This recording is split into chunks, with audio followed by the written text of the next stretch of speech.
حضور صلی اللہ علیہ وآلہ وسلم نے حجۃ الوداع کے موقع پر اعلان کیا کہ دین مکمل ہو گیا. جی ٹھیک ہے. الیوم اکملت لکم دینکم واتممت علیکم نعمتی ورضیت لکم تو الاسلام عام لوگوں کے ذہن میں اصل میں سوال اٹھتا ہے کہ بعد میں یہ جو فقہ آئی جی اور یہ مختلف شریعتیں آئیں، مکتب بن گئے. شریعت تو نہیں کہہ سکتے اس کو، مختلف فروعی اختلاف پیدا ہوا. مثلا کوئی آدمی رفع دین کر رہا ہے نماز میں، کوئی نہیں کر رہا. یہی آپ کہنا چاہتے ہیں نا کہ فقہ حنفی کے اندر ایک چیز ہے، فقہ شافعی کے اندر اس سے الگ چیز ہے. جب دین مکمل ہو گیا مثلا وضو کی حالت میں عورت کو ہاتھ لگا لیا تو فقہ شافعی میں اس کا وضو ٹوٹ گیا، فقہ حنفی میں نہیں ٹوٹا.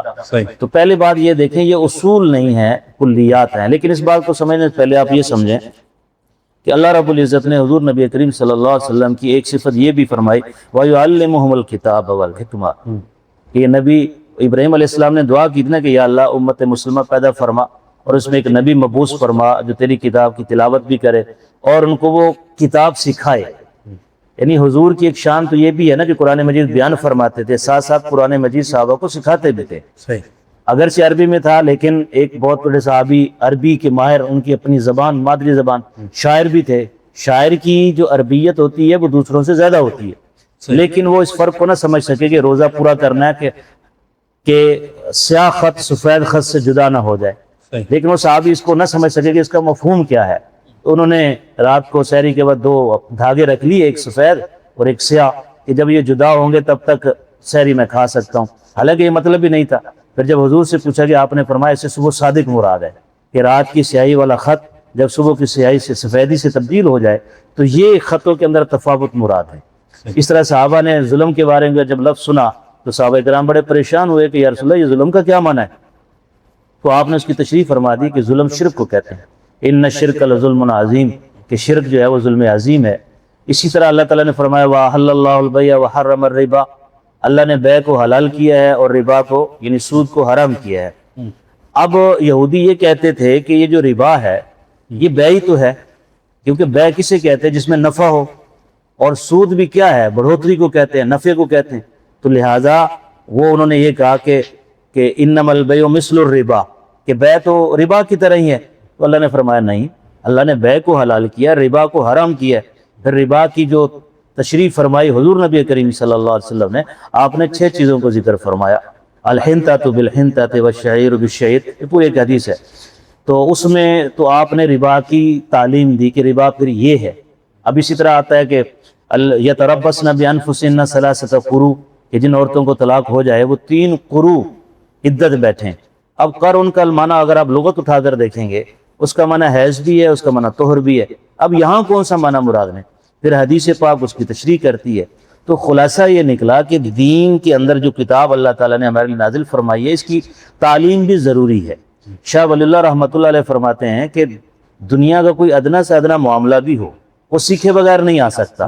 تو قرآن مجید جو اللہ کی کتاب ہے وہ بغیر سیکھے کیسے آ سکتی ہے؟ اور جب حضور کی یہ صفت تھی کہ آپ معلم تھے، انما بعثت معلما، کہ مجھے معلم بنا کر بھیجا گیا ہے، تو یہ صفت اب آگے بھی چلنی تھی. اب آگے جب دین کی تشریعات شروع ہوئی، احادیث کا ذخیرہ بھی فقیوں کے سامنے آیا.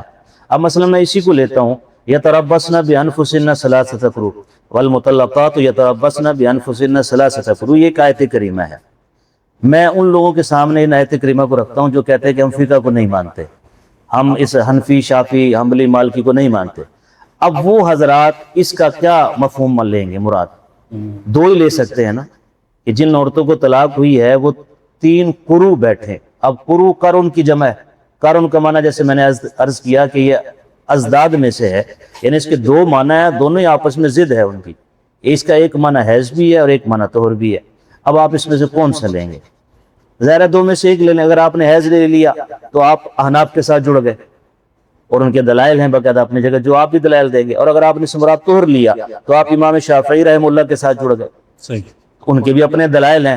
اب اس دلائل کے اعتبار سے فقہ تقسیم ہوتی ہے پھر، اور وہ بھی صرف 300 آیات مبارکہ ہے جہاں سے احکامات نکلتے ہیں.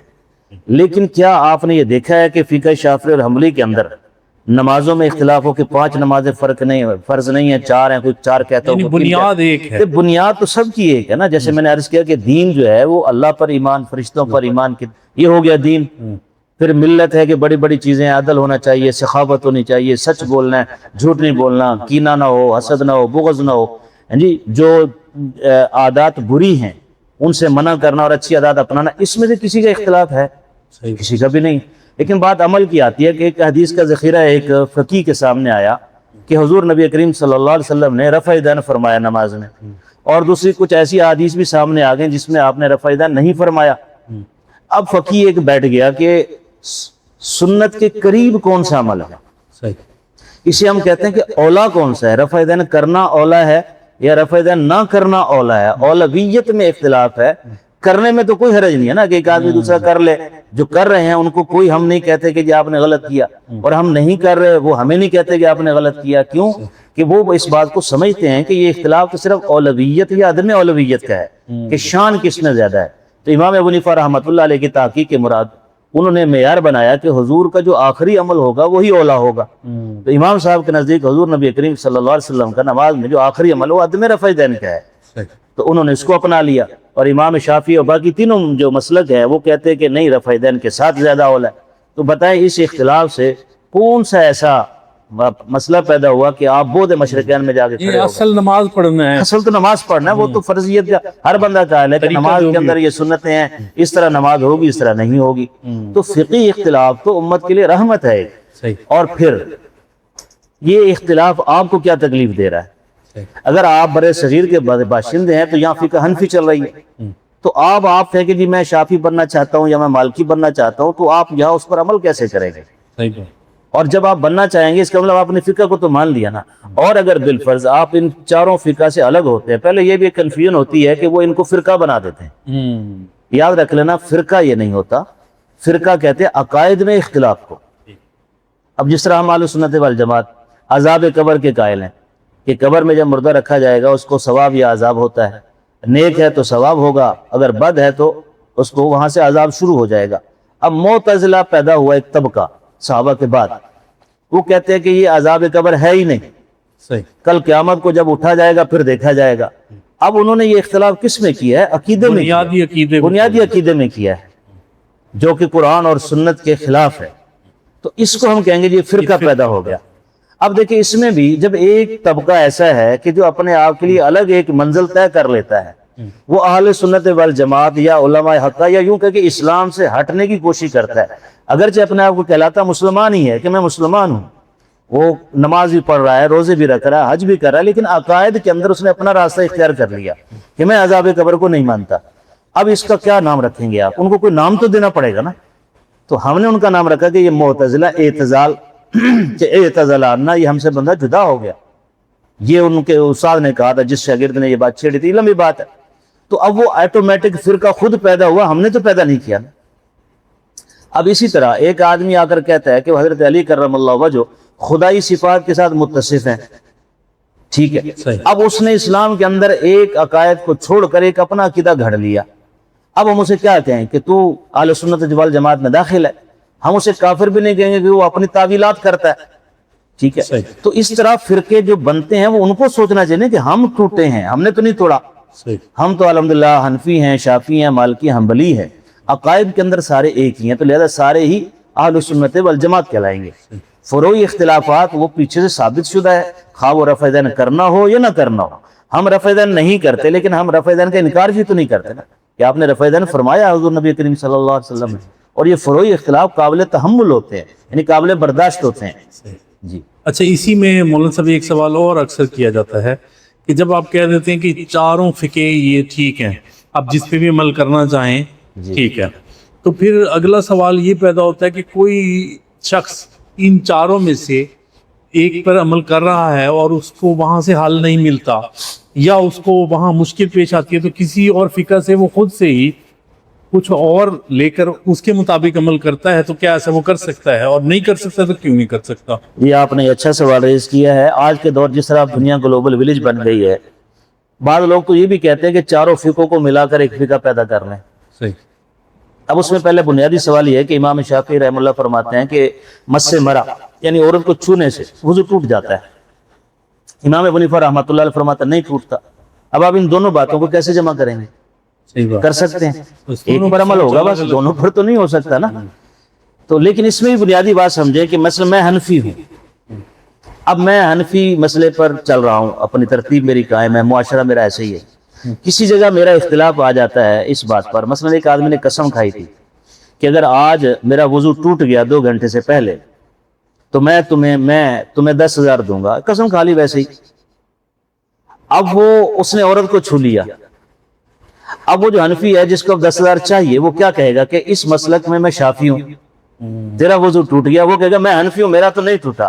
اب اس کے پیچھے بنیاد تو لالچ نکلی نا کہ میں اب حنفیت سے شافیت میں کیوں جا رہا ہوں، تو مجھے 10,000 چاہیے، خلوص ختم ہو گیا، خلوص ختم ہو گیا، میری اپنی جو دل کی غرض ہے، جو خود غرضی کہہ لو، وہ سامنے آ رہی نا، جس کی وجہ سے میں مسلک بدلنا چاہ رہا ہوں، ٹھیک ہو گیا۔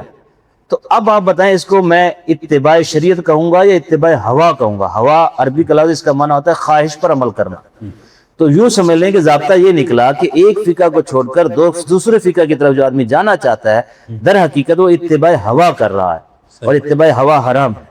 اس وجہ سے ہم کہتے ہیں کہ جب آدمی ایک کا مقلد ہے، ایک کی تقلید کر رہا ہے، اس کی تقلید کے ہوتے ہوئے وہ دوسری طرف نہیں جائے گا۔ لیکن ہاں ایک بات ہے کہ ایک آدمی ماشاءاللہ بڑا عالم بنا، علم کی گہرائی میں ڈوبا، اس کا دل یہ کہتا ہے کہ فقہ کے اندر میں امام شافعی رحمہ اللہ کو زیادہ صاحب الرائے مان رہا ہوں، کہ ان کی فقاہت میرے دل کو لگ رہی ہے، کہ انہوں نے جو دلائل دیے ہیں وہ میرے ذہن کو زیادہ اپیل کر رہے ہیں، تو لہذا آج سے میں شافعی المسلک اختیار کر رہا ہوں مکمل۔ اب یہاں جائز ہے، وہ اگر اس کی تحقیق اس پر پہنچ گئی ہے کہ میں شافعی المسلک اختیار کرتا ہوں، پھر وہ اپنے ماحول کو بھی دیکھے۔ فرض کیا وہ ایسے ملک میں جا کے رہتا ہے جہاں شافعی المسلک ہے، جیسے ہمارے انڈونیشیا ملائیشیا ہے، وہاں فقہ شافعی چلتی ہے، وہاں جا کر یا وہ یہ سمجھتا ہے کہ یہاں چونکہ ہر طرف شوافی ہیں، فقہ بھی وہی ہے، تو میں شافعی مسلک اختیار کرتا ہوں۔ دل کے اندر اس کی یہ نہیں ہے کہ وہ اپنے دل کی خواہش پر عمل کر رہا ہے، وہ تو دین پر عمل کرنا چاہ رہا ہے، تو یہ قابل قبول ہے، وہ کر لے۔ تو اس لیے یہ سوال کرنا کہ چاروں فقہ کو پہلے جوڑ دے، وہ میں نے عملاً آپ کو بتلایا ممکن نہیں، لیکن کبھی ایک پر عمل کر لے، کبھی دوسرے پر، کبھی تیسرے پر۔ یہ جیسے آپ نے کہا کہ اس کو مشکل پیش آتی ہے، تو مشکل پیش تبھی آتی ہے جب دل نہ مان رہا ہو، مسئلہ اپنے خلاف جا رہا ہو، اسی کو مشکل کہے گا نا، اور کس چیز کو مشکل کہے گا؟ اچھا کوئی یہ دعویٰ کرتا ہے کہ میں خلوص سے ہی کوئی نہیں دعویٰ، یہ مطلب آپ کوئی مسئلہ بیان کریں نا کہ دے کہ وہ خلوص سے جانا چاہتا ہے، کیسے جائے گا مسئلہ؟ صحیح۔ اچھا کوئی ایسا مسئلہ پیدا ہو گیا جس میں یہ اسے ہماری فقہ حنفیہ میں حل نہیں مل رہا، ایسی پہلی تو بات ہے نہیں کہ حل نہ ہو، سے نہیں معاذ کرتا نا، ایسی بات ہے نہیں کہ حل نہ ہو، حل ہوتا ہے، آپ کے اندر، آپ کے علم میں نہیں ہے نا، آپ مفتیان کے پاس، مفتیان کرام کے پاس جائیں، آپ کو حل ملے گا۔ بھی مفتیان سے رابطہ کرے کیا؟ اچھا اس پر ہی میں عرض کر دوں، پھر ایک مسئلہ پیدا ہوتا ہے، وہ واقعی ہوتا ہے، علماء بھی اس پر سوچتے ہیں کہ آج کے دور میں یہ اس کے اوپر عمل کرنا مشکل ہے، تو مفتیان کرام ہی بیٹھیں گے، یہ فیصلہ وہ مفتی کرام کریں گے، جی خود سے آپ کچھ نہیں کر سکتے، جی کیونکہ مقلد ہیں آپ، تو آپ مقلد ہیں جی، تقلید کر رہے ہیں آپ، جو ہے نا آپ کے اندر یہ صلاحیت ہی نہیں ہے کہ آپ فیصلہ کر لیں کہ نہیں جی اس معاملے میں اب میں فقہ شافعی اختیار کر لے۔ تو مجھے تو آج تک کوئی ملا نہیں ہے، ویسے میں اپنی بات کرتا ہوں کہ جو آدمی کہ جی فقہ حنفی میں مجھے یہ مسئلہ نہیں ملا، میں شافعی مسئلہ کو اختیار کرتا ہوں، مجھے تو کوئی نہیں ملا آج تک۔ مسئلہ ملے نہ ملے لوگ یہ سوال کرتے ہیں، اس میں بھی احتیاط کرنی چاہیے۔ ایک ہے اپنی دماغی جو ہے تعیش کے لیے، دماغی عیش کے لیے کچھ اس طرح کے سوالات کو اٹھانا کہ تاکہ پتہ چلے کہ میں بڑا ذہین اور فقیر، اس کی کیا ضرورت ہے؟ اس میں بھی تو انانیت ابھر کر آتی ہے نا کہ آپ عمل کر رہے ہیں، اللہ خیر صلاح زندگی عمل کے اندر گزار دیں،